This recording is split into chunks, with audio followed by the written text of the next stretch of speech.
to Major General Michelle Anairon Jr., your tenure as the Diamond Division Commander has left an indelible mark on the people you work with. You achieved significant strides in operational readiness, capability development, and organizational transformation that we aspire for. During your stint, the command recorded the highest annual percentage reduction in Northeastern Mindanao Regional Committee, or the NEMRC, and the Northern Central Mindanao Regional Committee, PSR listed manpower from calendar year to date 2025, culminating in a significant 45.50% decrease in confronted CNTs. This accomplishment underscores the effectiveness of sustained operational efforts and strategic initiatives of Diamond Division.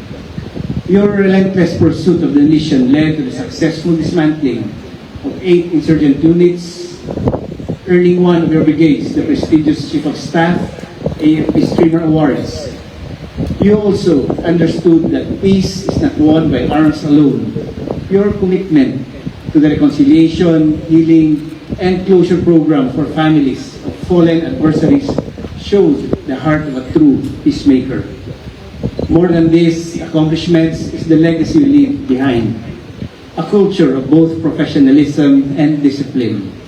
You led not only with authority, but with humility, and not only with strategy, but also with compassion for the men and women under your command. Your leadership inspired confidence with the ranks of our personnel and trust among our partners and stakeholders. Your leadership went beyond operations. You led with empathy and genuine care for your troops by placing the right person in the right job.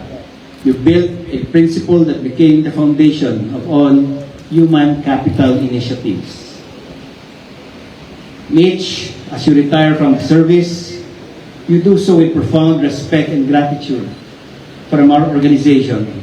Your legacy will endure in the systems you built, the leaders you mentored, and the soldiers you inspired. Maraming salamat sa iyong serbisyo.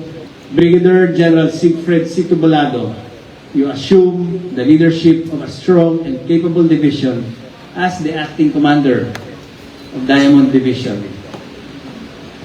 Built on a very solid foundation laid by its predecessor, you now carry a responsibility that is both a privilege and a challenge. With your extensive military and civilian schooling and outstanding experience throughout your service, and as the commander of the 403rd Infantry Brigade, the 4th Infantry Division, I am confident that you will perform your best as you take another step forward in advancing your military career. It is now your time to stood the watch. To the men and women of the Diamond Division, remain firm, disciplined, and mission-focused. Continue to uphold the highest standards of service and professionalism. Mitch,